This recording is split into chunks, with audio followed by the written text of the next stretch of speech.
ofandi na motema nanga na esika ebulisami bipayo ozanga mpe nazali yanga na yo ekosila te o moninga oya ntango nyonso ngolu nazwi nde koyeba yo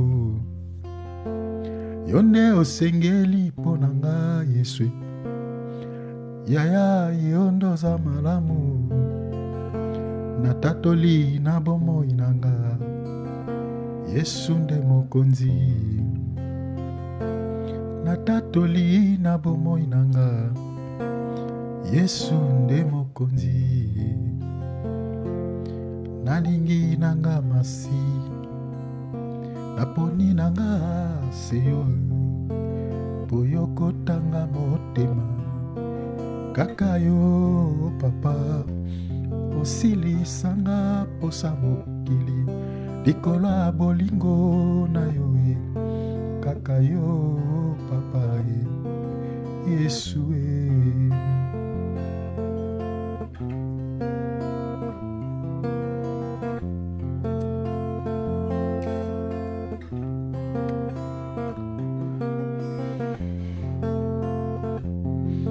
nalingi masia naponi nanga seyo po yo kotanga motema kaka yo papa osilisanga posa mokili likolo ya bolingo na yo kaka yo papa Yesu kaka yo papa Yesu kaka yo masia ofandi na motema na esika ebulisami bipayo ozanga mpe nazali yanga na yo ekosila te moninga oya ntango nyonso ngolu nazwa nde koyeba yo yo nde osengeli mpo na ngai Yesu na ngai oza malamu natatoli na bomoi na nga Yesu nde mokonzi natatoli na bomoi na nga Yesu nde mokonzi nalingi masia naponi na nga seyo po yo kotanga motema kaka yo papa osilisanga posa mokili likolo ya bolingo na yo kaka yo papa Yesu kaka yo masia Yesu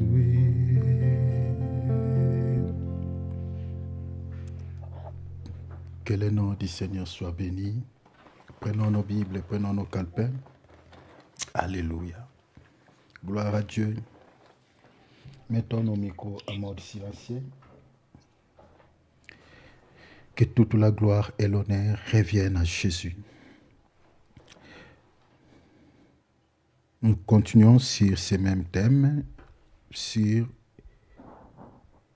sommes-nous véritablement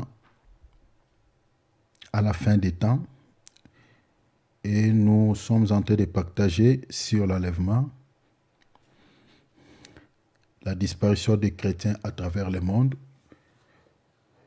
Voilà, donc nous sommes en train d'expliquer l'enlèvement dans le Nouveau Testament prêché par le Seigneur Jésus-Christ, parce qu'on avait vu quelques images dans l'ombre qui nous parlent aussi de l'enlèvement. Mais nous touchons maintenant le Nouveau Testament. Et là, nous sommes en train d'expliquer d'abord l'enlèvement de l'Église prêché par Jésus. Et puis, nous parlerons aussi de l'enlèvement prêché par les apôtres. Donc, on touchera aussi ces points. Alors, la fois passée, on avait vu, on fait comme d'hab, la récapitulation par rapport à ce qu'on avait vu. On avait vu que le Seigneur Jésus-Christ a parler de l'enlèvement. Selon l'évangile de Jean chapitre 14, on a tous vu, le Seigneur dit, je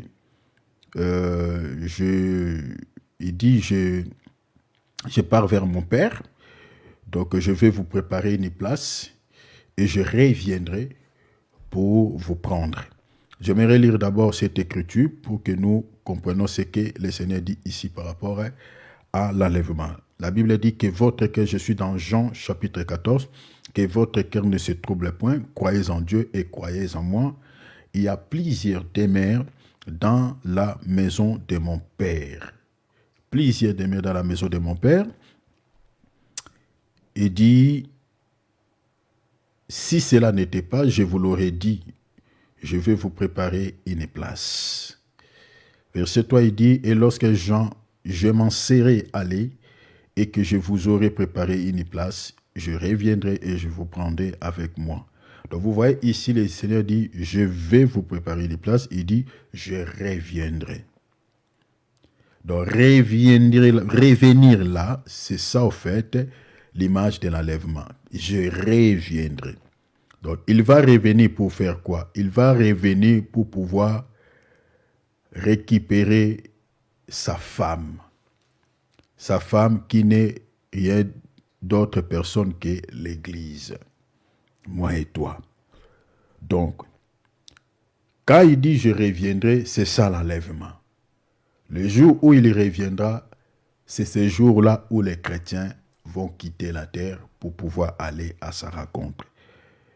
Comme la Bible dit dans Matthieu chapitre 25, la Bible dit, voici une voix qui cria, voici l'époux, allez à sa rencontre.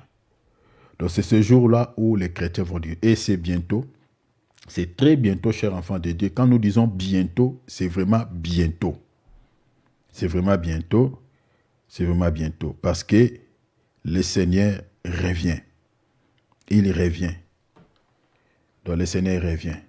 Donc, chers enfants de Dieu, faisons attention à votre manière de se conduire. Faisons attention de ne pas se laisser traîner dans des distractions de ce monde. Faisons attention de ne pas se laisser toujours attaché à tes soucis, voilà, à tes problèmes, parce que quand on regarde souvent sa vie, parce qu'il n'y a rien qui va, parce qu'il n'y a rien qui marche, chers enfants de Dieu, on peut aussi tomber dans une sorte de distraction parce que ça peut tuer votre vie de prière, votre vie d'intimité avec le Seigneur. Il faut faire très attention. Quand bien même on est accablé par des différents problèmes, mais continue toujours à s'accrocher. Parce que la Bible dit, rien ne peut nous séparer de l'amour de Christ. Ce que le Seigneur réserve pour nous le jour de l'enlèvement, mes bien-aimés, c'est ce qui est meilleur plus que toute autre chose de ce monde. C'est tellement meilleur. Vous comprenez? La vie éternelle, il n'y a rien qu'on peut comparer avec ça. Il n'y a rien. Il n'y a rien. À part la vie éternelle, il y a des surprises agréables que le Seigneur réserve pour nous dans les ciels. Alors, par rapport à cette écriture, on voit que le Seigneur dit, lorsque je m'en serai allé, il dit, dans le verset 3, il dit, et que je vous aurai préparé une place, je reviendrai. Il dit, je reviendrai. Jésus ne ment jamais. Comme il a dit, il reviendra. Il reviendra. Et c'est bientôt. Il a donné des signes. Quand les signes, au fait, qui caractérisent son retour sur cette terre. Il y a des signes. Si vous lisez Matthieu chapitre 24, le Seigneur a dit, quand vous verrez toutes ces choses, sachez-le que le Fils de l'homme est tout proche à la porte. Les signes que le Seigneur a donnés dans le livre de Matthieu chapitre 24, tous les signes-là que le Seigneur a donné toute une liste, les signes-là, nous l'avons vu. Mais regardez le comportement de certains enfants de Dieu, comment est-ce qu'ils se comportent. Les gens pensent qu'il y a toujours le temps. Regardez l'Israël et la Palestine, ça chauffe, ça commence maintenant à associer les grandes puissances. Il y a Joe Biden qui commence à parler, si l'Israël n'existait pas, on allait fabriquer un autre Israël. Donc, il y a toujours des paroles qui n'honorent pas peut-être les camps divers. De l'autre côté, on a bombardé l'hôpital avec des femmes dedans, les enfants dedans. Donc, au fait, c'est le monde, c'est la folie, au fait, c'est la folie. Il n'y a pas de mots qu'on peut taxer à toutes ces choses, à tout ce qui se passe actuellement dans le monde. De l'autre côté, vous voyez aussi l'autre grande puissance. Les BRICS se réunissent, Poutine avec l'autre là de la Chine. Donc, Xinjiang, donc ils se réunissent pour parler de la palais. Donc, il y a toujours des racontes. Donc, le monde est dans l'agitation comme même pas possible. Alors, toutes ces choses, ceux qui ne lisent pas les prophéties, ils pensent que voilà, c'est normal. Ce n'est pas normal. Derrière tous ces événements, tout ce qui se passe actuellement dans le monde, ce sont des signes qui caractérisent le retour du Seigneur Jésus-Christ et la montée de la bête. Vous comprenez? C'est-à-dire la bête va faire la montée parce que la Bible dit qu'il faut que celui qui le retient ait disparu. Et une fois que le Saint-Esprit quitte la terre, il part avec l'Église dans la gloire. Ainsi, la bête va faire son apparition. Vous comprenez? Mais peu de gens qui comprennent ces choses, peu de gens qui sont capables de faire cette lecture afin de pouvoir comprendre que non, nous sommes vraiment à la fin. Vous voyez? Alors, je lis le verset 4 et le Seigneur dit, vous savez où je vais. Il dit, vous savez. À ce temps-là, il disait à ses apôtres, vous savez où je vais. Mais aujourd'hui, le Seigneur s'adresse à moi et toi.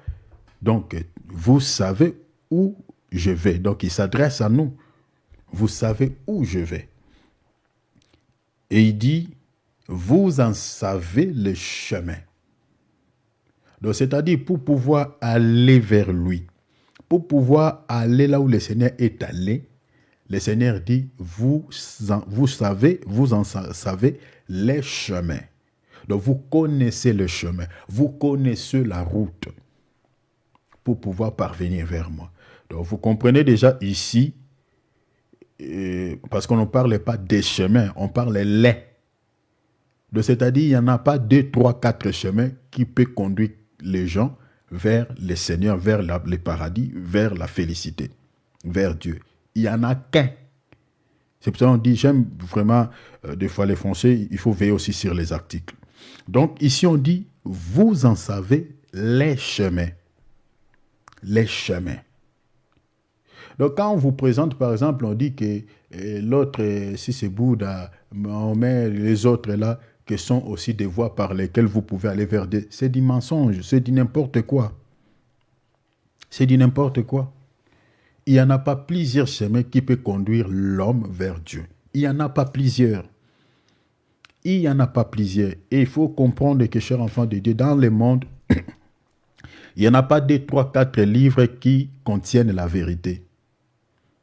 Qui contient la vérité. La Bible est le seul livre qui contient la vérité de Dieu.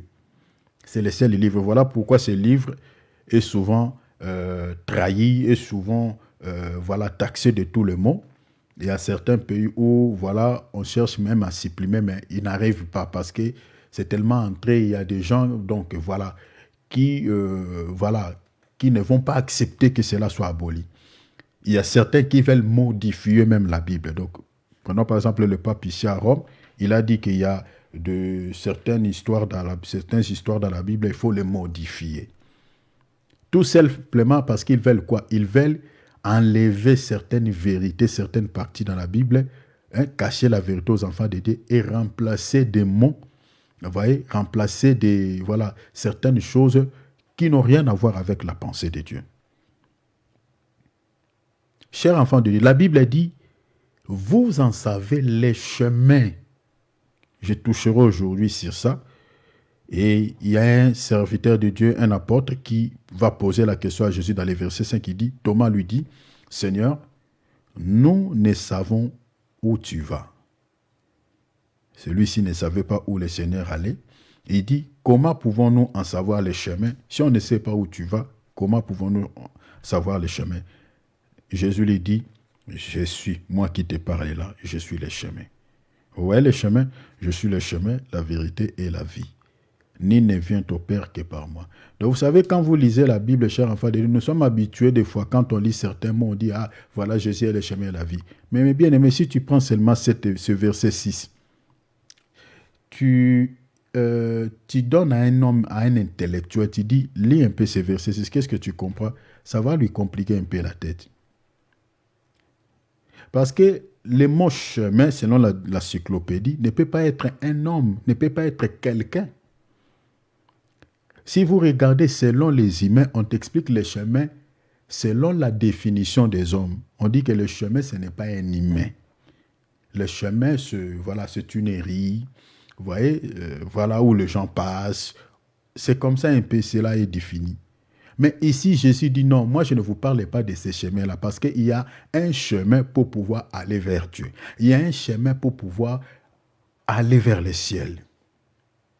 Il dit, moi je suis le chemin. Bon, aujourd'hui Jésus, à cette époque-là, quand il s'adressait aux disciples, il était physiquement avec eux. Mais aujourd'hui, il n'est pas avec eux, il n'est pas aussi avec nous. Maintenant, quand Jésus dit, je suis le chemin, comment on peut entrer dans ces chemins? Comment on peut accéder dans ces chemins pour arriver vers Jésus? Comment? Comment? C'est ça ce qu'on va étudier aujourd'hui. Mais comme je nous avais montré ici, il y a plusieurs demeures dans une demeure. Parce qu'une maison est une demeure. Il y a plusieurs demeures dans une demeure. Et nous avions expliqué parce que, comme le verset souvent est mal interprété par certaines personnes, vous allez comprendre que d'autres personnes, ils ont pris ça littéralement. Ils pensent que voilà ce que Jésus disait ici, qu'au ciel, chaque chrétien aura sa propre maison. Donc les gens, ils ont pris l'esprit d'égoïsme que nous avons ici sur la terre, que chacun habite dans sa propre maison. Il y a d'autres personnes qui dorment dans des riz. Les gens, ils ont pris ça comme ça et dit, j'aurai ma maison à moi. Comme j'ai ma maison ici sur la terre, au ciel aussi, j'ai ma propre maison. Beaucoup seront surpris. Ce n'est pas comme ça. Il y a un serviteur de Dieu qui avait prêché aussi comme ça, qui est suivi par plusieurs personnes.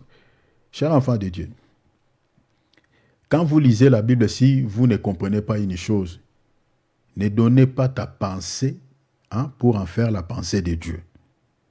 Ne donnez pas ta pensée aux hommes et en faire la pensée de Dieu. N'interprète pas la Bible selon toi. La Bible s'interprète par elle-même. Car l'Écriture dit plusieurs demeures dans la maison de mon Père. Il faut chercher dans la Bible la maison de Dieu, c'est quelle maison? La maison de Dieu, c'est quoi?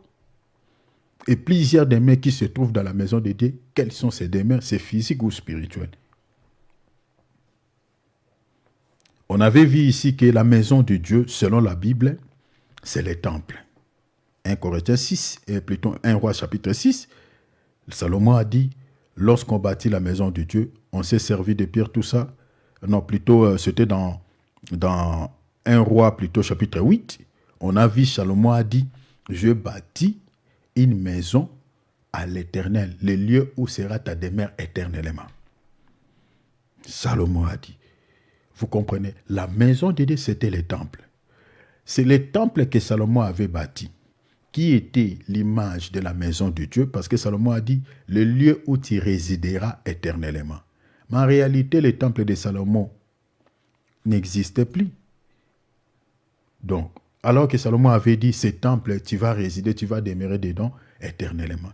Donc, nous avons compris par rapport à cette écriture de 1 Roi 8, que la maison que Salomon avait dit, j'aimerais qu'on, bien aimé David, prends-moi d'abord cette écriture de 1 Roi, prends-moi ça s'il te plaît rapidement. 1 Roi chapitre 8, lisez les versets, la partie où Salomon dit, j'ai bâti une maison où tu résideras éternellement. C'est le chapitre 8, lis les versets, tu peux lire même le verset 13. Allez-y mon frère. 1 Roi chapitre 8, c'est un verset qu'on avait déjà lu, donc je fais un petit rappel. Donc le verset 13. Ouais. Mais moi, je t'ai construit un temple majestueux où tu pourras habiter pour toujours. Lis dans la traduction Louis II, parce que j'aime entendre les mots éternelle là? Parce que là-bas, c'est bien dit. J'ai bâti une maison qui sera ta demeure, Tu un vois, lieu, j'ai bâti une maison qui sera ta demeure.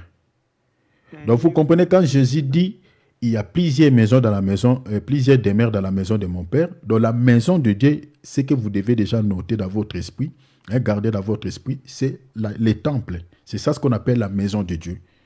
Donc, ne vous compliquez pas la maison. La maison de Dieu, c'est les temples. Alors, il dit quoi? Un lieu où tu résideras éternellement. Vous voyez? Donc, un endroit où tu résideras éternellement. Mais si on lit ces versets littéralement, on dira que soit les écrivains, ils ont mal écrit. Comment Dieu peut habiter dans quelque chose qui est fabriqué par les mains des hommes, habiter là-bas éternellement? C'est impossible. Preuve en aujourd'hui, le temple n'existe plus. C'est là où maintenant les gens qui sont dans d'autres confessions religieuses qui ne partagent pas les mêmes doctrines que nous, ils disent que voilà ce que votre Bible dit. Est-ce que le temple de Salomon existe aujourd'hui? Vous voyez que votre Bible, ce n'est pas inspiré. Parce que Salomon avait dit que Dieu va habiter là-bas éternellement. Maintenant, où est le temple? Le temple n'existe plus. Donc vous voyez que votre Bible, c'est des mensonges, c'est ça. Les gens qui n'ont pas l'esprit diront comme ça. Alors que ce que Salomon dit, en réalité, Salomon était un prophète. Il ne parlait pas vraiment en réalité de ce temple-là qu'il avait construit. Il parlait d'un temple qui était un homme. Hein? C'est là, selon Jean chapitre 2, verset 21. Vous comprenez? Prends ça, bien-aimé David. Donc, Jean chapitre 2, verset 21, lisez le verset aussi 22. Donc, vous allez voir que le Seigneur parlait du véritable temple qui n'était rien d'autre. Au fait, Salomon parlait du véritable temple qui devait faire l'entrée dans ce monde. Vous comprenez? Le temple-là devait marcher, prêcher l'évangile, parler aux hommes, dire que voici la maison véritable de Dieu, qui n'est pas faite par les mains d'hommes. Vous voyez? Qui n'est pas créée par les mains des hommes. Donc, le temple est la maison sur laquelle Dieu demeure, sur laquelle Dieu habite. Vous comprenez? Lis ça, mon frère. Jean chapitre 2, verset 21. C'est pourquoi lorsqu'il fut ressuscité de mort, Uh-huh. les disciples on se souvint qu'il avait dit cela. Non, lis le verset Jean chapitre 2, verset 21. Ah, ouais, 21, ok. La Bible dit, mais il parlait du temple Mais de il son corps. parlait du temple de son corps. Vous voyez? Donc, le temple véritable où Dieu, ou qui est l'image de la maison de Dieu, c'était le corps de Jésus. Comme on avait vu, dans ces corps-là habitait corporellement la plénitude de la divinité.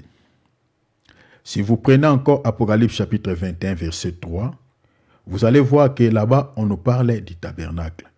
On dit, j'ai entendu du trône une forte voix qui disait, voici le tabernacle de Dieu. En d'autres termes, le temple de Dieu. Avec les hommes, il habitera avec eux et ils seront son peuple et Dieu lui-même sera avec eux. Donc vous voyez le tabernacle, la maison de Dieu, où il y a plusieurs hommes dedans. La Bible dit le tabernacle de Dieu, où il y a plusieurs hommes. Le tabernacle là, on avait dit, où le temple de Dieu aujourd'hui, c'est le corps de Jésus, selon Jean chapitre 2, verset 21. C'est pour cela que vous allez voir que l'église véritable de Jésus-Christ, qui est, qui est le corps mystique de Jésus-Christ, comportait plusieurs hommes à l'intérieur. Voilà pourquoi, si vous lisez 1 Corinthiens chapitre 12, vous allez voir que l'apôtre Paul explique l'église comme étant des parties du corps, comme étant les membres. C'est pour cela, dans Apocalypse 21, on dit, les temples de Dieu, il y avait plusieurs hommes à l'intérieur. Alors, le Seigneur dit, dans la maison de mon Père, il y a plusieurs demeures. Dans les temples, il y a plusieurs demeures. On a vu même dans les temples de Salomon, qui était une préfiguration du véritable temple, il y avait plusieurs chambres. Vous comprenez? Il y avait plusieurs chambres. Donc, les chambres là, dans un autre langage, c'était des compartiments, c'était des demeures. Parce que les chambres là, ce n'était pas, on n'avait pas construit ces chambres-là pour construire. C'est-à-dire, à l'intérieur du temple, il y avait aussi d'autres compartiments. Il y avait aussi d'autres pièces. Et ces pièces-là, c'était aussi, en d'autres termes, des petites demeures. qui étaient dans les temples. Vous voyez? Et aujourd'hui, nous expliquons ces chambres-là. Parce que si vous lisez l'écriture de Néhémie chapitre 10, on dit, je lis Néhémie chapitre 10, vous allez voir, la Bible dit, les sacrificateurs fils d'Aaron seront avec les Lévites quand ils lèveront la dîme, et les Lévites porteront la dîme de la dîme à la maison de notre Dieu dans les chambres, Donc en fait, les chambres-là étaient fabriquées pour pouvoir contenir quoi? Contenir la dîme. Pas les dîmes, mais la dîme. Or, suivez-moi ici bien, suivez-moi parce que nous touchons aussi la partie révélationnelle. Suivez-moi ici très bien. Je ne parlerai pas vraiment de la dîme dans le sens doctrinal, mais je parlerai de la dîme dans le sens révélationnel. Parce que c'est un sujet qui crée pas mal de débats avec les hommes de Dieu. Quand on touche l'argent, là, même si les gens t'aimaient, donc ils vont te détester. Parce que tu touches un point sensible. Alors, ici, on dit la dîme était amenée dans la maison de Dieu, mais où? Était contenue dans les chambres, au pluriel, dans les chambres. Donc vous comprenez que dans les temples, quand Jésus dit plusieurs demeures, donc nous comprenons que les chambres là étaient aussi l'image de plusieurs demeures où on devait faire quoi? On devait stocker la dîme. Maintenant, la dîme ici, selon la révélation, la dîme c'est tout un homme. Parce qu'on ne dit pas les dîmes, mais la dîme, c'est tout un homme. Si vous lisez dans Exode chapitre 16, verset 32, virgule verset 36, vous allez voir que j'aimerais d'abord lire l'écriture et puis donner l'explication. Regardez ce qu'il dit. La Bible dit, Moïse dit, voici ce que l'Éternel a ordonné qu'un homère, notez cela, un homère c'était une unité de mesure, remplie de manne, soit conservée. On dit pour vos descendants afin qu'ils voient les pains. Hein, la manne c'était le pain que je vous ai fait manger dans le désert. Après vous avoir fait sortir du pays d'Égypte également. Il dit, verset 36, il dit, l'homère est la 10e partie de l'épha. Donc vous voyez ici, un homère est la 10e partie de l'épha. En d'autres termes, un homère est la dîme d'un épha.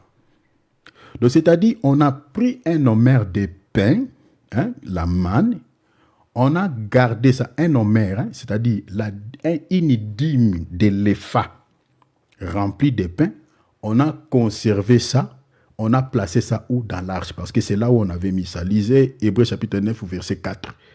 C'est là où on avait placé la dîme de la manne que Dieu avait ordonné à Moïse de pouvoir garder pour servir quoi? Les témoignages aux descendants, ceux qui viendront après eux.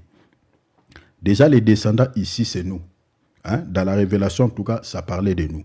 Parce qu'aujourd'hui, nous témoignons de la manne que nos parents ont mangée dans le désert. Et cette manne-là, en réalité, c'était le Seigneur Jésus-Christ parce que c'est lui le véritable pain qui était descendu du ciel, selon Jean chapitre 6e. Mais la manne qui était contenue dans l'arche de l'Alliance, cette manne-là, c'était la dîme de l'épha. La dîme. Donc, on peut dire aujourd'hui, les pains là, c'est Jésus, parce que Jésus est la dîme, vous comprenez, la dîme qu'on avait tirée de l'épha, qui était contenue dans l'arche de l'Alliance. Donc, Jésus est le 1/10. J'ajouterai encore un autre témoin. Prenons par exemple quand quelqu'un, un docteur de la loi, va poser la question à Jésus, je suis dans Matthieu 22. Il dit, Seigneur, quel est le plus grand commandement de tous les commandements de Dieu? Le Seigneur dit quoi? Tu aimeras Dieu de tout ton cœur, de toute ton âme, de toute ta pensée, de toute ta force. Et puis il dit, l'autre commandement est semblable au premier commandement. Il dit, tu aimeras aussi ton prochain comme soi-même. Il parle de l'amour. C'est-à-dire, il y a 10 commandements, mais Jésus va prendre les 10. Il retire seulement 1/10. Vous comprenez? Il prend seulement 1/10, l'amour. Or, l'amour, c'est lui. L'amour, quand on parle de l'amour, la Bible dit Dieu est amour. Donc, l'amour, c'est Dieu, c'est lui, Jésus. Donc, c'est-à-dire, Jésus est la dîme. Vous comprenez cela? La dîme qu'on a retirée, c'est-à-dire parmi les 10 pains, on a récupéré les 10 pains là dont vous prenez cela parce que chaque commandement était un pain. Je ne vais pas entrer trop dans ça pour ne pas vous embrouiller. Un commandement, les 10 commandements que Dieu avait donnés, c'est-à-dire chaque commandement était tout un pain. Vous comprenez? Parce que la parole de Dieu est un pain. Vous voyez? Or, tous les commandements que Dieu avait donnés à Moïse, c'était la parole de Dieu. Vous voyez? Alors, chaque commandement était tout un pain. Mais Jésus va récupérer tous les 10 pains, on va les convertir à un seul pain. L'amour. Vous comprenez? L'amour. Parce que celui qui aime son prochain ne peut pas prendre sa femme. Parce que le commandement dit quoi? Tu ne convoiteras pas la femme de ton prochain. Tu ne commettras pas l'adultère avec la femme de ton prochain. Le 10 commandements interdit les vols. Celui qui a l'amour ne peut pas voler son prochain. Vous comprenez? Donc si vous regardez tous les 10, on les résume à un seul commandement. Or, un seul commandement là, c'est ça ce qu'on appelle l'amour. Les commandements de la nouvelle alliance. Et ces commandements-là, c'est lui, Jésus. Donc, elle est la dîme qu'on a retirée où? Qu'on a retirée dans la loi. Parce que les 10, les gens n'étaient pas sauvés. Mais quand on a pris les 10, on retire seulement un dixième. Prenons par exemple quelqu'un qui a $100. Si on dit de retirer un dixième, vous savez que c'est facile de payer ça. Il peut soutirer seulement $10. Il a beaucoup de facilité de payer. Lui, il reste avec $90 ou 90 €. Vous comprenez? Donc, c'est ça la facilité que Dieu nous a fait. Donc, il dit les 10 commandements, vous ne pouvez pas être sauvés parce que d'accomplir les 10, c'est difficile. Bon, je dis, donnez-moi seulement un dixième. Donc, Jésus est la dîme de Dieu pour que nous puissions entrer dans la grâce. Vous comprenez? Alors, cette dîme-là était amenée où? Était amenée dans les chambres qui étaient dans les temples, qui servaient des magasins, qui étaient comme des petites demeures dans les temples. Or, quand on prend Jésus comme étant la dîme, Jésus comme étant l'église ou le corps, c'est Jésus-là aujourd'hui, on peut dire, c'est nous. Parce que l'église est le corps du Seigneur Jésus. Vous voyez cela? Donc, nous sommes les membres, c'est-à-dire c'est nous qui formons le corps qu'on appelle le corps de Christ, qui est l'église. Vous comprenez? Donc, quand Jésus dit, dans la maison de mon Père, il y a plusieurs demeures, ceux qui occupent ces demeures, ce ne sont rien d'autre que nous, son peuple, nous l'église. Voilà pourquoi dans Apocalypse, on voit dans les tabernacles de Dieu, c'est-à-dire Apocalypse 21, verset 3, on dit, voici les tabernacles de Dieu avec les hommes. Vous comprenez? Donc, les tabernacles qui est l'image du temple ou des corps de Christ, on voit à l'intérieur, il y a des hommes. C'est-à-dire, les gens là habitent où? Habitent dans des petites demeures. C'est ça ce qui est expliqué comme étant les membres ou les parties du corps de Christ. Alors, nous avions aussi parlé, Jésus dit, je vais vous préparer une place. Jésus n'est pas allé pour nous préparer des places. Nous avions expliqué que la place dont Jésus est allé nous préparer, cette place-là, c'est un langage allégorique. Ce n'est rien d'autre que les festins de noces. Vous voyez, c'est ça ce que Jésus a parlé dans un langage codé. Il dit, je vais vous préparer les places. Donc, la place est là, ou une place est là, ce n'est rien d'autre que les festins de noces, vous voyez, qui aura lieu le jour de l'enlèvement. Parce que dans la Bible, nous avons 2 places. Il n'y en a pas 3, il n'y en a que 2. Donc, les premières places, la Bible explique, je suis dans Luc, on avait lu ça, Luc chapitre 14. Donc, la première place, c'est la place d'honneur. Et cette place-là, selon l'Écriture, la Bible dit, se trouve en haut. Se trouve en haut. Et la deuxième place, c'est la place de derrière. Et la Bible considère la place de derrière comme étant la place de la honte. Vous comprenez? La place de la honte. Or, nous avions vu tous ensemble que les lieux de la honte ou la place de la honte dans la Bible, 1, c'est le monde, 2, c'est l'enfer. Vous comprenez? C'est l'enfer. Parce que selon l'écriture de Daniel chapitre 12, la Bible dit ceux qui iront en enfer, ceux qui sont à Christ ressusciteront pour la vie. Mais ceux qui ne sont pas morts en Christ, l'Écriture dit que leur part sera les liés de la honte. J'aimerais lire Daniel. Daniel chapitre... Bien-aimé David, si tu peux me prendre ça rapidement, lis pour les bien-aimés. Daniel chapitre 12, lis les versets 2. Parce que ici, je n'ai plus. Daniel chapitre 12, considère l'enfer comme étant les lieux de la honte. Vous voyez? Les lieux de la honte. Donc, vous comprenez que... Allez-y, mon frère. Chapitre 12. Chapitre 12, verset 2. Donc, l'enfer est considéré comme étant les lieux de la honte, de l'opprobre. Vous voyez? Donc, et la première place, selon l'Écriture, la Bible dit, c'est les lieux d'honneur. C'est la place d'honneur. Et Jésus dit, il va accorder. J'aimerais lire aussi cela. Lis d'abord pour les bien-aimés, puis je lirai Luc chapitre 14 pour que nous comprenions ce qui est dit ici. Allez-y, mon frère, rapidement.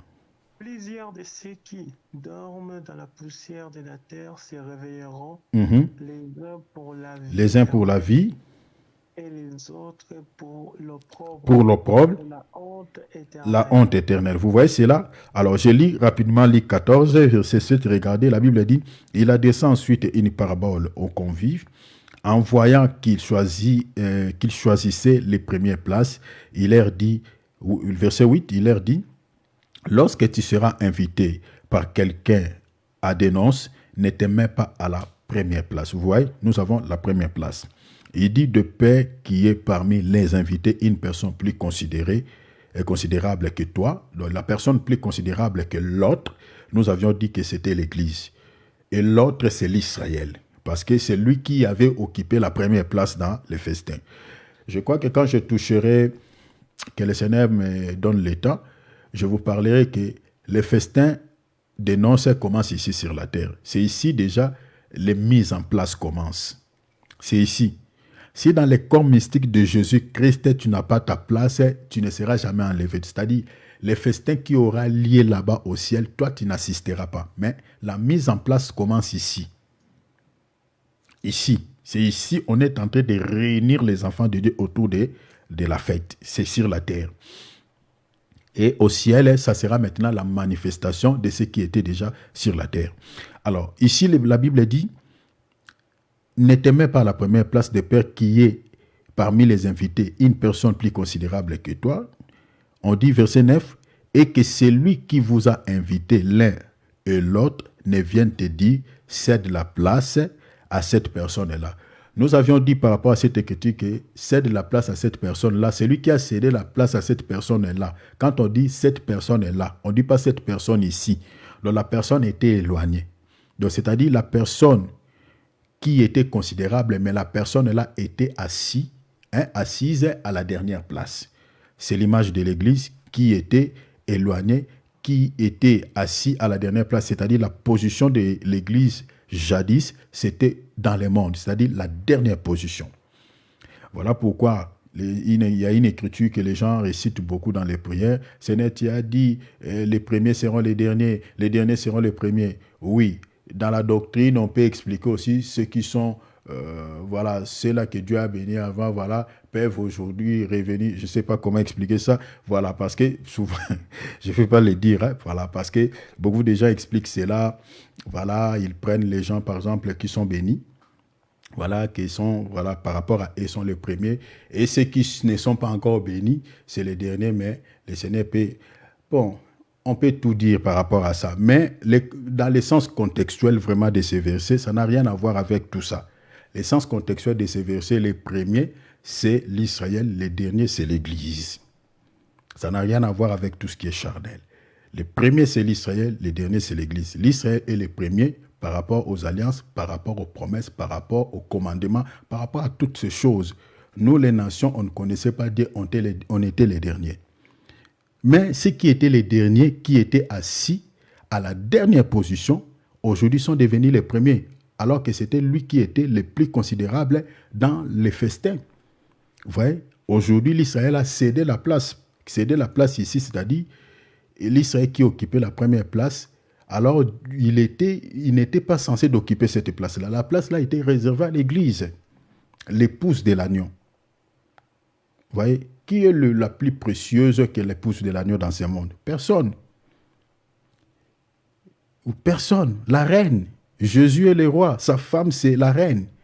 Qui peut être peut-être égale à la reine de l'agneau, à l'épouse de l'agneau? Personne. Elle est celle qui est la plus considérable dans les festins. L'Israël était une image que Dieu s'est servi, une image terrestre. Voilà pourquoi même ce jour-là, l'Israël sera comme invité, vous voyez, et tous les prophètes seront comme invités. Mais celui qui va occuper la première place au ciel, ça sera l'Église. Ça ne sera pas l'Israël charnel. Vous voyez, ça sera l'Église. Alors, elle était éloignée, on dit, cède la place à cette personne-là. Et l'Israël est retourné en arrière. Aujourd'hui, c'est l'Église qui est devant. Alors, la Bible dit, tu aurais alors la honte d'aller occuper la dernière place. Vous voyez, on dit, tu aurais alors la honte d'aller occuper quoi? La dernière place. Donc, la dernière place, c'est la place de la honte. Et selon la Bible, la place de la honte, les lieux de la honte, c'est l'enfer. Vous voyez, où c'est le monde. Voilà. Et nous avions expliqué aussi, la Bible dit, mais lorsque tu seras invité, va te mettre à la dernière place, afin que quand celui qui t'a invité, il te dit mon ami. Vous voyez? Donc celui qui était assis dans la dernière place, la Bible le considère comme étant un ami, vous voyez, de l'organisateur du festin. Mais il était assis à la dernière place, mais alors qu'il était ami de celui qui organisait les festins. Or, celui qui est ami de l'organisateur du festin que nous expliquons Jésus, c'est l'épouse, c'est la femme, c'est l'Église. Vous voyez? Mais ce n'est pas l'Église locale, tous ceux qui fréquentent nos assemblées locales, mais c'est l'Église invisible, c'est-à-dire ceux qui sont vraiment membres dans ce corps mystique de Jésus-Christ. Parce que tout ce qui vient dans nos assemblées là ne sont pas forcément les membres des corps de Christ. Parce que là-bas, il y a des ivrés, il y a des serpents, il y a des crapauds, il y a toute tendance confondue là-bas. Les occultistes viennent dans nos assemblées là. Vous voyez, ce n'est pas cette église-là qui est l'ami de Jésus. L'église qui est amie de Jésus, c'est l'église invisible. C'est-à-dire, ce sont des chrétiens qui sont nés de nouveau. Nés de nouveau. Vous voyez, convertis, qui mènent une vie de sainteté. Parce que Jésus dit dans Jean chapitre 15, verset 12, il dit, celui qui est ami, c'est celui qui obéit à mes commandements. Vous voyez, celui qui obéit à mes commandements. Donc, si une personne, bien-aimé David, il prend Jean chapitre 15, verset 12, lit pour les bien-aimés, celui qui obéit à ses commandements, celui qui n'obéit pas à ses commandements n'est pas ami. Vous voyez? Donc, il dit dans Jean chapitre 15, je lis rapidement pour vous, il dit, c'est ici mon commandement. Aimez-vous les uns les autres comme je vous ai aimé. Verset 13, il dit, il n'y a pas de plus grand amour de donner sa vie pour ses amis. Jésus n'a pas donné sa vie pour ses camarades. Jésus n'a pas donné sa vie pour n'importe qui. Si Jésus est un enfant de Dieu, vous savez, quand vous lisez la Bible, il faut veiller sur les mots.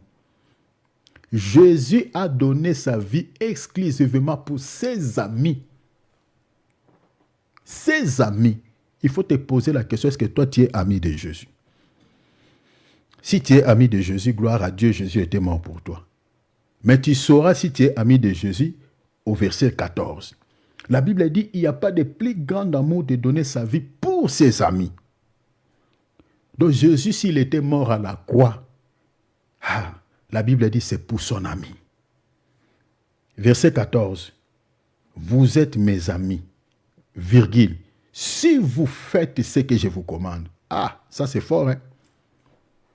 Il a donné sa vie pour ces amis-là, les amis-là qui sont d'autres. C'est-à-dire, ceux qui fêtent, c'est-à-dire, ceux qui obéissent à ses commandements. Cher enfant de Dieu, tout chrétien qui ne respecte pas la parole de Dieu, qui n'applique pas la parole de Dieu, il n'est pas ami à Jésus. En d'autres termes, Christ n'était pas mort pour lui. Il a donné sa vie, la Bible dit, pour ses amis. Et ce sont ces amis-là qui étaient jadis assises, vous comprenez, à la dernière place, à la place de la honte que j'explique le monde. Mais quand l'organisateur du festin est venu, il dit non, vous ne pouvez pas s'asseoir. Il dit, mon ami, Il dit non, pas ça la première. Il dit monte plus haut. Monte plus haut. Hein? C'est ça ce qui est dit ici. Il dit dans les versets, je lis les versets d'ici, il dit, alors tu seras invité, dit, va te mettre à la dernière place afin que celui qui t'a invité, il te dise, mon ami, monte plus haut. Vous voyez, c'est ça ce qu'on disait à Jean, monte ici. Monte plus haut là, c'est ça l'image de l'enlèvement. Parce que l'enlèvement, il y a une voix qui dira, monte ici. Monte en haut. C'est cette voix que chaque chrétien attendra comme si on lui dit à son oreille, et Thierry, monte en haut.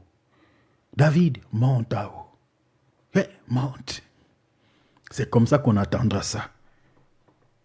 Monte, comme on avait dit à Jean, monte ici. Donc Jésus, il a utilisé ça ici dans cette parabole. Il dira à son ami, monte plus haut. C'est ça le mouvement qui se fera très bientôt, l'enlèvement. Mais il adressera cette parole à son ami. Qui est cet ami? C'est celui qui obéit à ses commandements. C'est celui auquel il avait donné sa vie pour lui. Cher enfant de Dieu, si tu ne respectes pas les commandements de Dieu, tu dois te poser beaucoup de questions si tu es ami à Christ, si Christ réellement il était mort pour toi. Et la première place, cette place-là au festin des noces, ne sera réservée qu'à son ami, pas à tout le monde. Et il dit alors, cela te fera honneur. Donc la première place, c'est la place d'honneur, devant tous ceux qui seront en table avec toi. Car quiconque s'élève sera abaissé, et quiconque s'abaisse sera élevé. Donc vous comprenez que toutes ces images nous montrent noir sur blanc que Jésus, la place dont il parle, il dit, je vais vous préparer une place. Cette place-là n'est rien d'autre que le festin des noces. Mais c'est un langage. Ce n'est pas la place dans le sens littéraire, mais en réalité, c'est un festin. Par rapport à ça, nous avons ajouté Luc chapitre 14, aussi verset 22. La Bible dit, le serviteur dit, maître, ce que tu as ordonné a été fait et il y a encore de la place. Il ne dit pas il y a des places. Il dit il y a encore de la place. Il y a toujours une place. Regardez l'organisateur du festin. La Bible dit, verset 23, le maître dit au serviteur, va dans le chemin et le long des œufs, et ce qui tu trouveras contre-les d'entrée, afin que ma maison, vous voyez, dans ma maison, il y a plusieurs demeures, je vais vous préparer une place, vous voyez, c'est-à-dire dans la maison, il y a une place, on dit, ma maison soit remplie. Vous voyez, donc, les serviteurs sont allés dans les carrefours que nous expliquons aujourd'hui, les mondes. Hein? Les œufs aujourd'hui, c'est l'image du monde. Les chemins aujourd'hui, c'est l'image du monde, c'est au pluriel. Donc, c'est là où se trouvent les boités, se trouvent les estropiés, se trouvent les aveugles, se trouvent toutes ces tendances qui ne sont rien d'autre que des pécheurs. Qui doivent faire quoi? Qui doivent remplir la maison. Mais il y a une place qui est réservée pour ces gens, et cette place-là n'est rien d'autre que les festins des noces. Mais Jésus a dit quelque chose là-bas qui a attiré notre attention. Il dit, il y a plusieurs demeures. J'avais expliqué aussi par rapport à cela que la maison qui seront construites, ou ces maisons-là, ça sera des demeures spirituelles. Ça n'a rien à voir avec des matériaux durables et des constructions physiques matérielles. Selon 2 Corinthiens chapitre 5, la Bible dit dans le verset 1, nous savons en effet que si cette tente où nous habitons sur la terre est détruite, nous avons dans les ciels un édifice qui est l'ouvrage de Dieu. Vous voyez, nous avons dans les ciels, on dit dans les ciels. Jésus dit, je vais vous préparer des places. Il est allé où? Dans les ciels. Il dit, il y a un édifice qui est l'ouvrage de Dieu. La Bible dit, une demeure éternelle. Vous voyez les demeures là? La Bible dit, il y a plusieurs demeures. Or, cette demeure dont Jésus parle, l'apôtre Paul nous aide ici, dit, cette demeure est une demeure éternelle. La Bible dit, qui n'a pas été faite de mains d'hommes. Verset 2, on dit, aussi nous gémissons dans cette tente, désirant revêtir notre domicile céleste. Vous voyez cela? Donc c'est la domicile dont Jésus a parlé, ou cette demeure n'est rien d'autre que une domicile céleste. Vous comprenez? Un domicile céleste. Si vous lisez jusqu'en bas, vous allez comprendre ce qu'on avait dit. C'est ça ce que Paul dit même dans 1 Corinthiens chapitre 15. Il dit, le corps, le corruptible va revêtir l'incorruptibilité. Donc, c'est le corps corruptible que nous allons revêtir le jour de l'enlèvement. C'est ça ce qu'on appelle la demeure spirituelle ou les demeures que nous allons occuper. Ça n'a rien à voir avec de construction physique. Alors, nous avons vu que Jésus est les 1/10 qui était entré. Alors, la Bible dit, il est aussi le chemin. Vous voyez? Il est aussi le chemin par lequel que nous pouvons aller vers le ciel. Il est le chemin. Donc, dans ce monde, il y a plusieurs voies. Si vous lisez dans la Bible, nous avons au moins des chemins. Selon Matthieu chapitre... Bien-aimé David, prends Matthieu chapitre 7, s'il te plaît. Sois rapide, s'il te plaît. Matthieu chapitre... Si tu es là, ouvre ton micro. Matthieu chapitre 7, verset 13. Matthieu chapitre 7, verset 13. Lis Matthieu chapitre 7, verset 13 rapidement. Entrez par la porte étroite.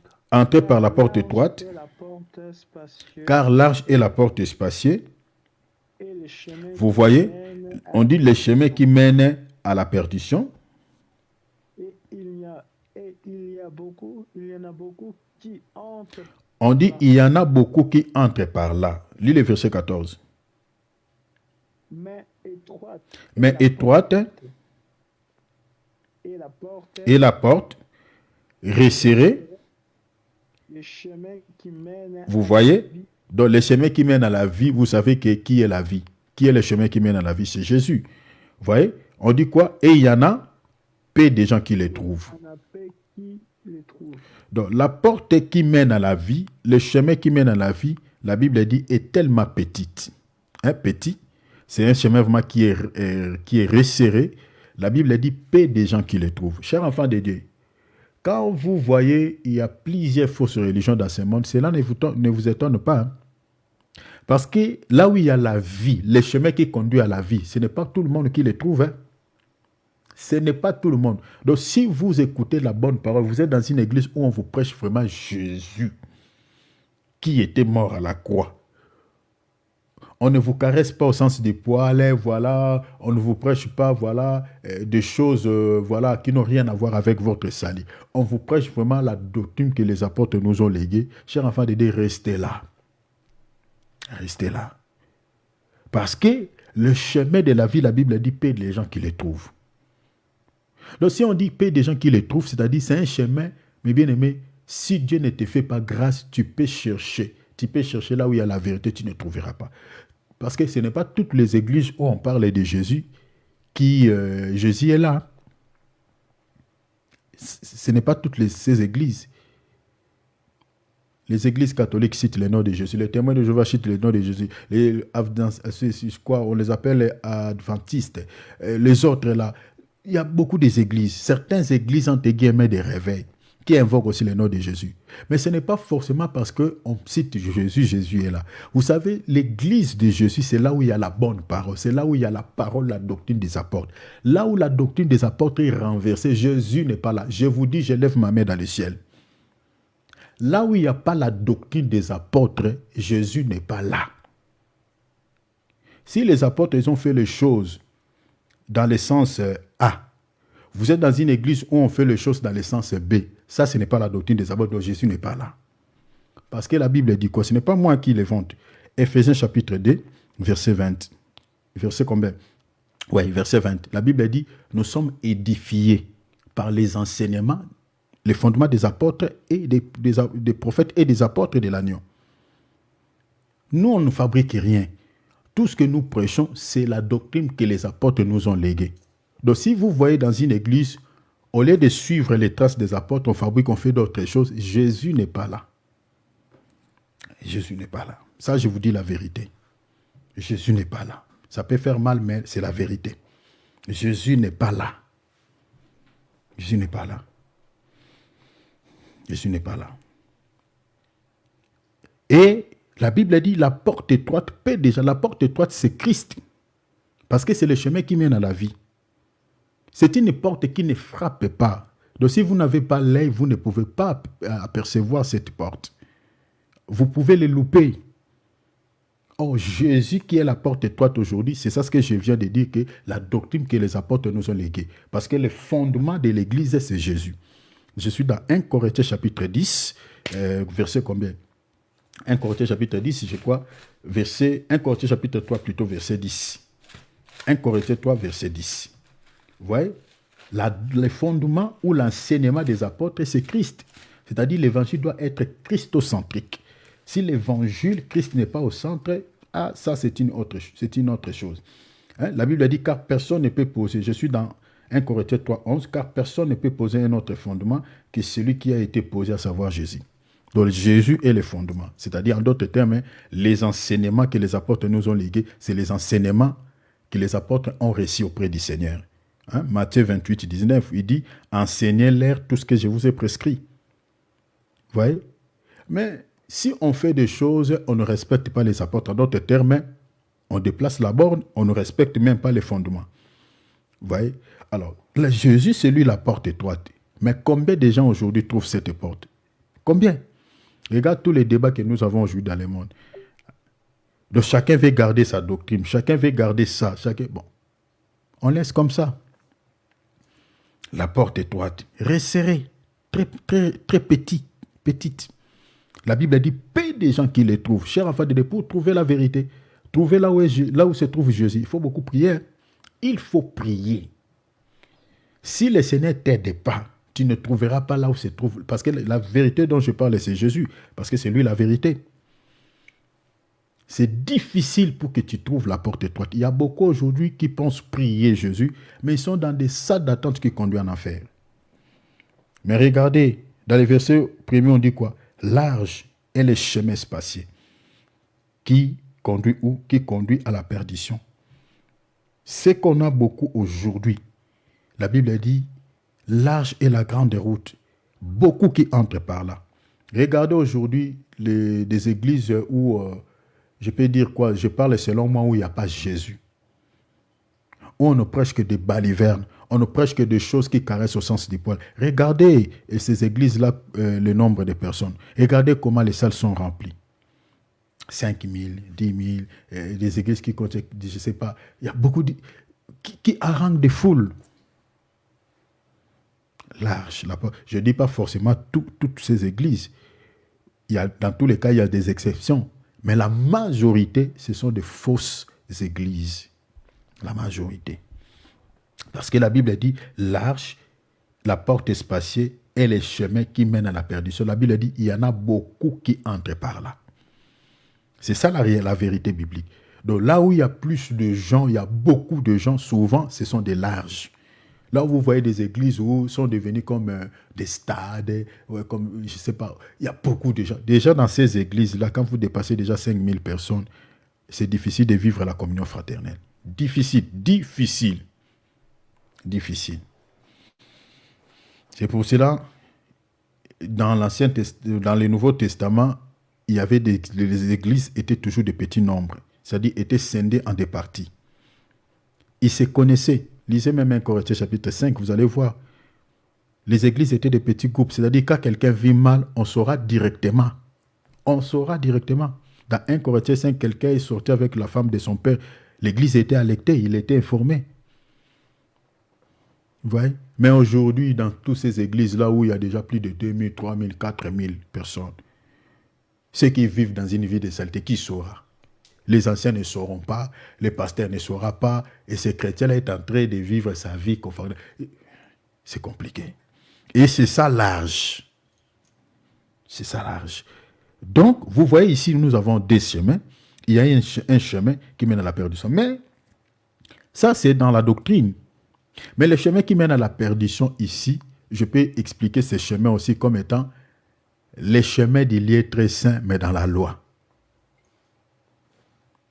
Vous comprenez? Le chemin du lieu très saint, mais dans la loi, qui ne pouvait sauver personne. Parce que le peuple était toujours dans les péchés. Vous voyez?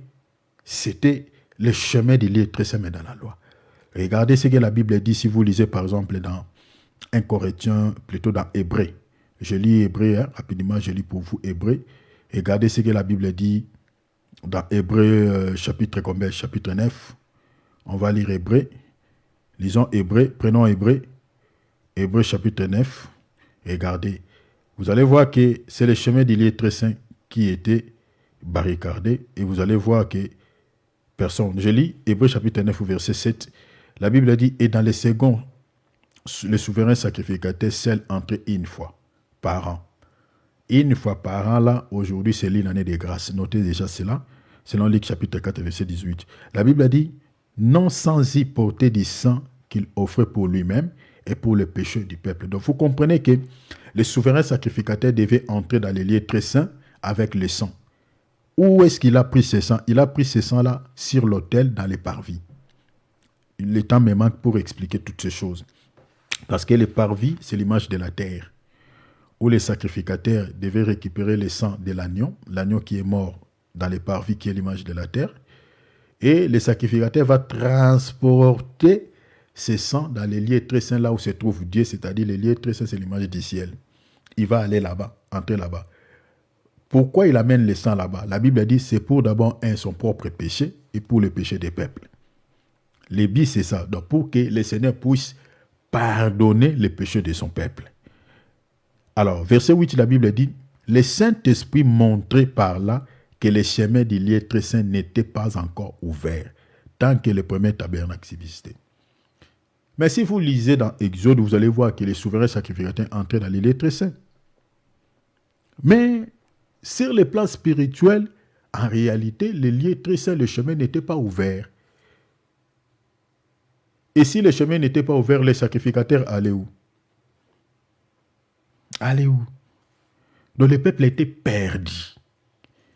Donc si les sacrificateurs étaient perdus sur le chemin, le peuple aussi était perdu. C'est pour cela qu'on dit le chemin de la perdition. On était tous perdus dans la loi. Parce que le chemin n'était pas ouvert. La loi était comme un large où les gens entraient. Mais en réalité, la loi ne donnait pas la vie.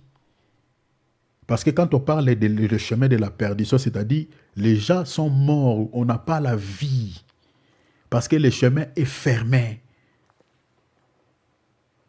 Dans la loi, personne n'a été sauvé. Parce que la loi était incapable de pouvoir pardonner les péchés. Or, quand le péché n'est pas pardonné, on est mort. On n'a pas la vie. Pourquoi? Parce que les sacrificateurs qui étaient censés d'entrer par un chemin, mais le chemin, là, en réalité, le Saint-Esprit était barricadé, était bloqué.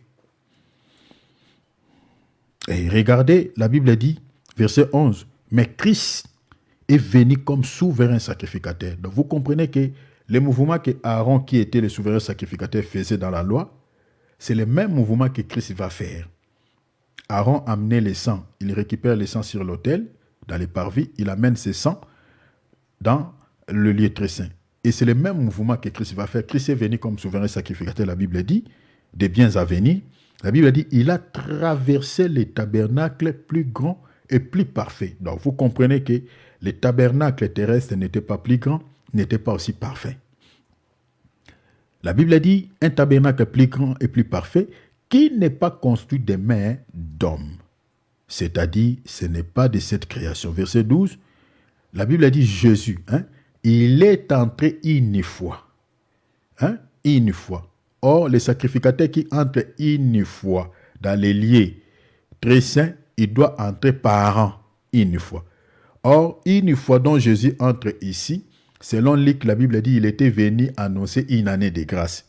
Parce que les sacrificateurs doivent entrer dans les lieux très saints par an, chaque année une fois. Or, l'année où Jésus était entré dans les lieux très saints, c'est cette année-là qu'on appelle l'année de la grâce. C'est pour cela qu'il dit, je suis venu inaugurer une année de grâce. Vous comprenez? C'est ça ce qu'il faut comprendre. Et la Bible dit, il est entré une fois pour toutes dans les lieux très saints. Je suis dans le verset 12. Dans les lieux... Cher enfant de Dieu, Jésus est entré dans les lieux très saints. Qu'est-ce qu'il était allé faire là-bas? La Bible dit, non avec le sang de bouc et de veau, mais avec son propre sang. Donc le mouvement que les sacrificateurs faisaient, d'amener le sang dans les lieux très saints, Jésus aussi a fait le même mouvement. Et il a amené le sang là-bas. Et l'Écriture dit quoi? Il a amené le sang dans les lieux très saints. Et regardez ce que la Bible dit. Le sang répandit sur ceux qui sont. Verset 13. Attends, je vais lire les versets. Il est entré une fois pour toutes dans les lieux très saints, non avec le sang de bouc et de veau, mais avec son propre sang, ayant obtenu une rédemption éternelle. Vous voyez cela? Une rédemption, c'est-à-dire une délivrance, on peut dire, c'est-à-dire la rédemption, c'est-à-dire nalingala lisiko. Hein? Vous voyez? La délivrance en d'autres termes. Vous voyez? Que Jésus a accordé, et cette délivrance, c'est une délivrance éternelle. Verset 13, la Bible dit, car si le sang des taureaux et des boucs et l'encendre d'une vache répandue sur ceux qui sont souillés sanctifie et procure la pureté de la chair, verset 14, combien plus le sang de Christ. Vous voyez, le sang des taureaux, des boucs semblait accorder la pureté, voilà, un peu comme ça. Mais la Bible dit, à combien maintenant plus forte raison le sang de Christ, qui par un esprit éternel s'est offert lui-même sans tache à Dieu, purifiera-t-il votre conscience des œuvres mortelles? Chers enfants de Dieu, une personne qui est en Christ, une personne à laquelle Jésus était mort pour lui, doit être délivrée des œuvres charnelles. C'est ça ce que la Bible dit. Doit être purifié de toutes ces œuvres charnelles. Vous voyez? Donc si on reste encore dans toutes ces œuvres charnelles de la chair, les convoitises de la chair, toutes ces choses, en réalité, en fait, la mort du Seigneur Jésus-Christ à la croix, si Jésus était mort en vain, donc n'a pas eu des effets, vous voyez, ou n'a pas produit des fruits dans nos vies. Si nous sommes vraiment rachetés par Jésus-Christ, le Seigneur était mort pour nous à la croix de Golgotha, nous devons être libérés de toutes les actions de la chair. Nous devons être délivrés de cela. La Bible dit, afin que vous vous serviez le Dieu vivant. Verset 15, on dit, c'est pour cela qu'il est le médiateur, soulignez cela, qu'il est le médiateur d'une nouvelle alliance, soulignez cela, afin que la mort étant intervenue pour les rachats des transgressions commises sous la première alliance, ceux qui ont été appelés reçoivent l'héritage éternel qui leur a été promis. Donc Jésus-Christ est le médiateur. Chers enfants de Dieu, dans ce monde, suivez-moi ici très bien, dans ce monde, nous n'avons pas deux, trois médiateurs. Nous n'avons pas deux, trois médiateurs. Nous n'avons qu'un seul médiateur. Personne ne vous trompe que quelqu'un, je ne sais pas, un prophète ou je ne sais pas qui, joue le rôle de médiateur dans ce monde entre les hommes et Dieu. Que personne ne vous trompe. Jésus-Christ est le seul qui joue ce rôle de médiateur entre les hommes et Dieu. C'est Jésus qui joue ce rôle. Donc, pas Mahomet, pas Bouddha, pas qui que ce soit joue le rôle de médiateur entre les hommes et Dieu. Seulement Jésus-Christ. Seulement Jésus-Christ. Il est le médiateur entre les hommes et Dieu. En d'autres termes, vous ne pouvez pas accéder à Dieu si vous ne passez pas par ces médiateurs. En réalité, Jésus-Christ, il est comme une échelle, comme un escalier. Donc vous ne pouvez pas aller au ciel, vous ne pouvez pas voir la face de Dieu, vous ne pouvez pas hériter le paradis si vous ne passez pas par cette échelle. Donc Jésus joue le rôle de la médiation. Vous savez, Jacob, dans Genèse 28, il avait fait un rêve où il a vu les anges qui montaient sur une échelle dans le ciel et qui descendaient. Les anges qu'on montre dans dont Jacob avait vu dans la vision, la position de ces anges, si vous lisez les Écritures, ce n'étaient pas des anges comme étant des créatures célestes, mais c'était des hommes.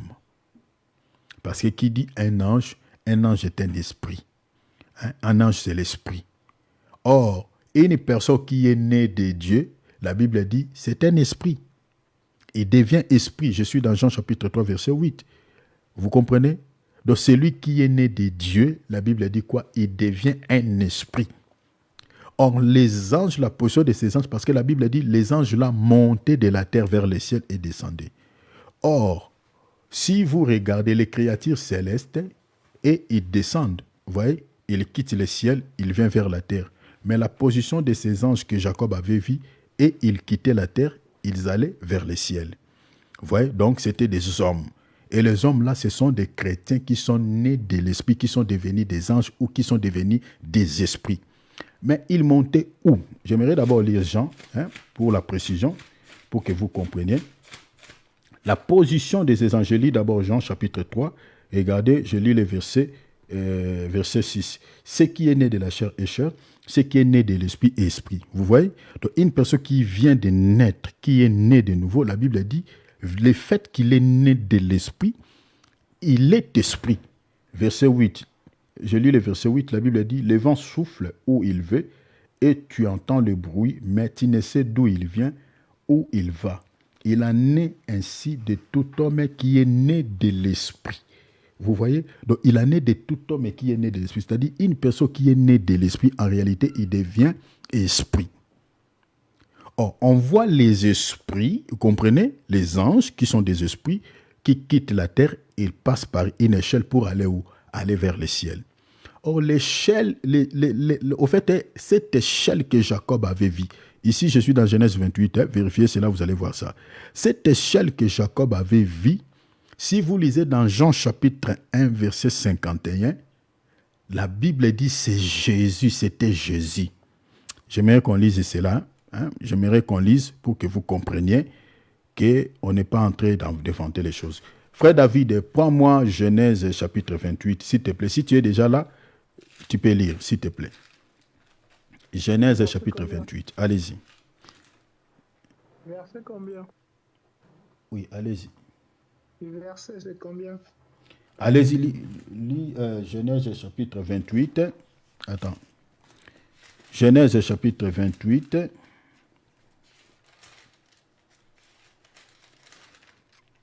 On va lire les versets. Lis les versets. Genèse chapitre 28, souffrez un peu.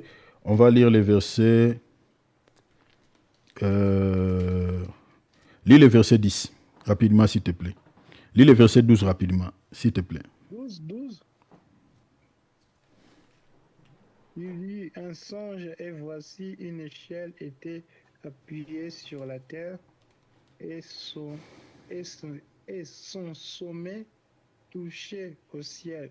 Et voici les anges de Dieu montaient. Vous voyez les mouvements? Descendaient par cette échelle. Donc, sur cette échelle, les anges ont dit ne descendez pas. Parce que si c'était des créatures célestes, ils devaient faire le mouvement de descendre. Mais pour attester que ces anges venaient de la terre, la Bible dit monter. C'est-à-dire, ils quittaient la terre pour aller où? Vers le ciel, vers Dieu. C'est pour cela que je vous ai dit que la position de ces anges, c'est l'image de tout homme qui est né d'esprit, qui est devenu aussi esprit. Parce qu'un ange, c'est un esprit. C'est-à-dire, c'est l'image des chrétiens, qui sont la position dont le montre ici, la position des anges. Mais qui quittent la terre pour aller vers le ciel. Mais ils montent par où? Ils passent par les chemins, mais ces chemins-là, il y a une échelle. C'est-à-dire, vous ne pouvez pas passer outre. Les seuls chemins qui peuvent vous conduire vers le ciel, ces chemins-là s'appellent aussi l'échelle. C'est-à-dire, il faut passer par l'échelle. Or, l'échelle dont on parle ici, ne prenez pas l'échelle physique, mais c'est tout un homme. Prenons Jean chapitre 1, regardez. Parce que quand Jésus dit, vous en savez les chemins, il faut connaître bien les chemins-là. Regardez, je suis dans Jean chapitre 1, je lis le verset 51. La Bible dit, et il lui dit, en vérité, vous verrez désormais les ciels ouverts et les anges de Dieu montent. Le même mouvement, Jésus parle. Il ne descend pas. Monte et descendent sur les fils de l'homme. Au lieu que Jésus répète sur l'échelle, Jésus dit sur les fils de l'homme. Donc vous comprenez que la notion de l'échelle, ou ce que la Bible présente comme une échelle, l'échelle, ça devient tout un homme, c'est Jésus. C'est pour ça que j'ai dit que Jésus est le médiateur entre les hommes et Dieu. C'est-à-dire Jésus relie le ciel et la terre. Donc si vous ne passez pas par Jésus pour arriver au ciel, chers enfants de Dieu, vous n'entrerez jamais au ciel, vous ne verrez jamais Dieu. Donc Bouddha n'est pas un chemin, Mahomet n'est pas un chemin, votre pasteur n'est pas un chemin, je ne sais pas, vos ancêtres ne sont pas des chemins. C'est-à-dire, il n'y a qu'un seul chemin. Le chemin là, c'est une échelle qui vous permettra de quitter la terre et d'aller au ciel. Donc, le chemin là, c'est Jésus. C'est pour cela qu'il est le médiateur qui peut nous permettre d'accéder au ciel. Mais il faut s'assurer que vous êtes vraiment sur ce chemin. Parce que on a vu ici que la porte spatiale aussi est un chemin. Il n'y en a pas 2, 3, 4 portes, il n'y a qu'une seule porte. Jean chapitre 10, verset 9, Jésus dit, je suis la porte des brebis. Donc si vous voulez entrer dans le ciel, il faut passer par lui. C'est pour cela, Jésus dit, je vais vous préparer une place, mais vous en savez le chemin. Si vous voulez venir vers moi, là où je suis, il dit, il faut entrer par le chemin. Le chemin, c'est Jésus. Jésus, là dont je vous parle, ce n'est pas Jésus comme un nom. Ce n'est pas Jésus que nous avons l'habitude de citer dans les noms, mais c'est Jésus là, c'est tout un enseignement. C'est la doctrine des apôtres, c'est la doctrine de Christ. Cette doctrine que nous devons garder. Cette doctrine que nous devons, mes bien-aimés, mettre en application. C'est-à-dire mettre la parole de Dieu, c'est-à-dire vivre la parole de Dieu. Celui qui se conforme à la parole, celui qui vit la parole, c'est celui-là que Jésus est son médiateur, c'est celui-là qui monte par l'échelle pour aller vers le ciel, pour aller vers le Père. Si vous ne passez pas par là, chers enfants de Dieu, la porte du ciel est fermée sur votre tête. Il a dit, tous ceux qui prétendent, voilà, comme j'avais entendu quelqu'un musulman qui me disait, quand je dis, toi tu es chrétien, voilà, il dit, il faut que tu embrasses la religion musulmane parce que un jour, si tu meurs, tu vas regretter, ça sera trop tard. Moi, je dis, c'est toi qui vas regretter. Parce que tu penses que tu es sur la bonne voie, mais tu es sur la mauvaise voie. Mahomet n'est pas Dieu, le salut n'est pas garanti dans les Corans. J'ai dit ouvertement à cet Algérien. Vous voyez? Donc, il y a certaines personnes qui sont dans certaines confessions, certaines religions, certaines confessions religieuses. Ils pensent que c'est eux qui détiennent la vérité. Ils sont sur la bonne voie. Mais malheureusement.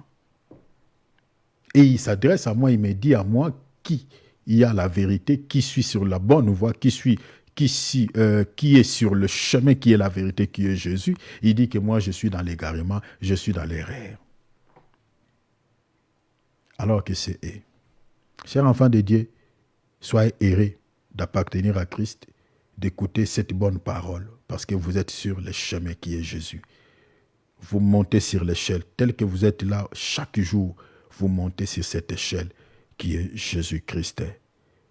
Jésus dit, vous en savez le chemin, et le chemin c'est lui. Il est le médiateur entre les hommes et Dieu. 1 Timothée 2,5, la Bible dit, car il y a un seul Dieu, il y a aussi un seul médiateur entre Dieu et les hommes. Jésus est le seul médiateur.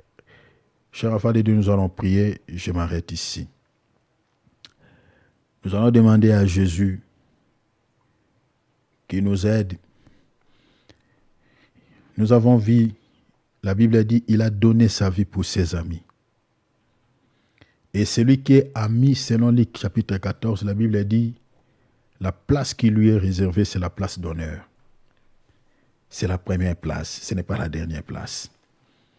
Mais celui qui est ami, la Bible dit, si, il dit, vous êtes mes amis si vous respectez mes commandements. Vous êtes mes amis si vous obéissez à ce que je vous commande.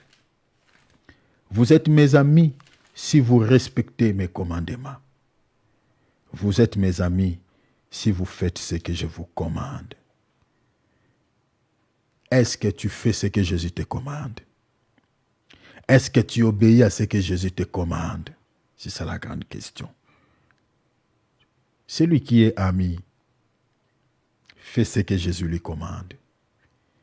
Et c'est cet ami-là que Jésus a dit, mon ami, toi tu ne peux pas s'asseoir à la dernière place. C'est-à-dire la dernière place, c'est la place de la honte. L'enfer, ce n'est pas ton lieu. L'enfer, ce n'est pas ta place. Le monde, ce n'est pas ta place. Mais ta place, c'est la place d'honneur. Parce que j'ai donné ma vie pour mes amis. C'est ça ce qu'il dit dans Jean 15. Il n'y a pas de plus grand amour que de donner sa vie pour ses amis. Il n'y a pas de plus grand amour que de donner sa vie pour ses amis. Il a donné sa vie pour toi qui es son ami. Il a donné sa vie pour toi, ma sœur, qui est son ami. Mais il dit, qui sont-ils mes amis? C'est ceux qui font ce que je leur commande. Est-ce que tu fais ce que Jésus te commande? Qu'est-ce que Jésus te commande? De détester le monde, de refuser les mensonges, de vivre dans une vie de sainteté, de vivre dans une vie de pureté. C'est ça ce que Jésus te commande dans sa parole. Et si tu respectes ça, là tu es ami. Et la place t'est réservée au ciel, la première place. Demandons de l'aide. Prions. Prions s'il vous plaît. Prie de tout ton cœur. Ouvrons nos micros et prions au nom de Jésus. Père, Père, nous te prions. Nous te prions. Tu es notre Dieu. Tu es notre roi. Je sais que notre Père, tu étais mort pour tes amis. L'amour, le plus grand amour que tu as manifesté pour tes amis, c'est de donner ta vie, Jésus, pour moi. Oh mon bien, oh mon bien-aimé Jésus, oh mon bien-aimé Jésus, mon ami fidèle, mon ami fidèle, mon ami fidèle. Tu étais mort pour me sauver. Tu étais mort parce que tu sais que j'ai un ami. Je donne ma vie pour lui. Et qui sont-ils tes amis? Ce sont ceux-là. Ce sont ceux-là qui font ce que tu leur commandes, qui appliquent ta parole, qui met en pratique ta parole. Oh, s'il te plaît, mon Père, s'il te plaît, Jésus, que ta grâce soit déversée sur nous, que ta grâce soit déversée sur nos vies. Je te prie, Père, je te prie, Jésus, aidez-nous, Seigneur, à mettre en application ta parole. Aidez-nous, Jésus, à mettre en application ta parole. Dans le nom de Jésus. Dans le nom de Jésus. Dans le nom de Jésus. Dans le nom de Jésus. Dans le nom de Jésus. Que ta grâce nous fasse vivre. Que ta grâce nous fasse vivre. S'il te plaît, l'agneau de Dieu. S'il te plaît, le roi de gloire. S'il te plaît, le Tout-Puissant. Aidez-nous, notre Dieu. Aidez-nous, notre roi, à mettre ta parole en application, à mettre ta parole en pratique. Seigneur, il est écrit, tu reviens. Mais dans quel état, Seigneur, tu viendras nous chercher? Oh mon Père, oh mon Dieu, soutiens chacun de nous. Aidez chacun de nous. Aidez-nous, Seigneur, à vivre comme tu nous dis dans ta parole. Amener une vie qui te plaît. Amener une vie qui t'honore. Amener une vie qui te glorifie. Dans le nom précieux du Seigneur Jésus. Sois béni, Seigneur. Sois élevé, sois glorifié. Au nom précieux de Jésus. Au nom précieux de Jésus. Au nom précieux de Jésus. Remettons cette nuit entre les mains du Seigneur. Que le Seigneur veille sur notre sommeil et qu'il nous garde. Prions pour cette nuit. Prions au nom de Jésus. Seigneur, je remets cette nuit entre tes saintes mains. Dors avec nous dans la paix. Seigneur, veille sur notre sommeil. Et loin de nous, Seigneur, toute influence qui n'est pas de toi. Oh mon Père céleste, oh Jésus-Christ, je te prie, le roi des gloires. Je te prie, la main cachée. Seigneur, veille sur notre sommeil. Seigneur, s'il te plaît, je te prie, Jésus. Je te prie, le roi des gloires. Je te prie, l'agneau de Dieu. Dors avec nous, Seigneur. Seigneur, s'il te plaît, préserve-nous des mal. Préserve-nous de tout ce qui n'est pas de toi. Seigneur, éloigne de nous toute visitation satanique. Dans le nom puissant de Jésus. Oh, que ta paix demeure dans nos cœurs. Que ta paix demeure dans nos esprits. Que ta paix demeure dans nos pensées. Mon âme, Seigneur, te bénit. Mon âme, Seigneur, t'adore. Dans le nom de Jésus. Alléluia. Restons tranquilles, je vais clôturer. Seigneur, Je te loue, je te bénis. Merci pour le temps que tu nous donnes. Merci, Père, pour le temps que nous venons de passer dans ta présence. Que ta grâce abonde sur nous. Ma prière, Seigneur, je te prie de pouvoir nous accorder la force de marcher dans la crainte de ton nom. Les temps que nous passons dans ce monde, ce n'est pas facile. Mais la prière que je t'adresse, aidez-nous à marcher conformément à ta parole, à mener une vie qui t'honore. Ceux qui sont amis à toi, Seigneur, c'est ceux qui vivent une vie de la crainte de ton nom. Une vie paisible, une vie qui t'honore. La prière que je t'adresse, aidez-nous à mener une vie qui t'honore, une vie qui te loue, dans les noms puissants de Jésus. Que ta paix règne sur nous, que ta paix demeure dans nos cœurs, que ta paix demeure dans nos vies. Préserve-nous de tout mal, préserve-nous de toute influence satanique. Au nom de Jésus-Christ, je te loue, je te bénis. Bénis ton peuple, accorde à chacun de nous la solution à sa situation, accorde à chacun de nous la solution à ses problèmes, dans les noms précieux du Seigneur Jésus. À toi l'honneur et la gloire au siècle des siècles. Dans le nom de Jésus que nous avons ainsi prié. Amen. Acclamons le Seigneur. Amen. Gloire à Jésus. Gloire à Jésus. Que Dieu vous bénisse. Que Dieu vous bénisse comme vous le savez bien. Donc, nous sommes en deuil. Il y a l'un de nous qui a perdu sa mère. Donc, chers enfants de Dieu, manifestons l'amour. Voilà, manifestons l'amour vis-à-vis de notre bien-aimé qui a perdu sa maman. Donc, vraiment, c'est au moment de la souffrance qu'on reconnaît les vrais amis. C'est au moment de la détresse qu'on reconnaît. Donc, ne sois pas indifférent par rapport à notre bien-aimé qui a perdu vraiment sa maman. Donc, manifestons cela d'une manière ou d'une autre, même si nous sommes éloignés, mais nous avons des téléphones, nous avons des WhatsApp. Vous pouvez appeler, vous pouvez faire un message, vous pouvez, si vous êtes à Kinshasa, parce que c'est là où se trouve les deuils, vous pouvez aussi y aller sur place. Sur place, c'est là où au fait, les deuils aura lieu. Donc, vous pouvez demander à l'homme dédié Alex, qui est le mari de notre sœur qui a perdu sa mère. Donc vous pouvez lui demander le programme parce que la sœur ne sera pas pour le moment parce que c'est un choc. Donc vous pouvez appeler. Si vous n'avez pas le numéro de notre bien-aimé Alex, vous pouvez me demander. Donc vous pouvez aller sur place en suivant, parce que je crois que le programme n'est pas encore sorti. Mais dès que les programmes seront sortis, je crois qu'on vous fera parvenir même via les textos d'une manière ou d'une autre. Donc c'est à des moments comme ceci, on reconnaît ceux qui sont attachés à nous. Que Dieu vous bénisse, saluons-nous les uns les autres. Saluons-nous, s'il vous plaît, saluons-nous les uns les autres. Dieu bénisse mon Voilà, frère. Dieu te bénisse, mon bien-aimé Philippe, mon bien-aimé David, l'homme dédié Alex. Dieu te bénisse, maman Nancy, ma fille Alexia, Dieu bénisse maman mon frère Choli, Alex. maman Adrienne, maman Irène. Dieu bénisse Soyez mon tous frère bénis. David. Mon amour, Brigitte, sois bénie, ma femme. Geneviève, je suis, soyez bénie.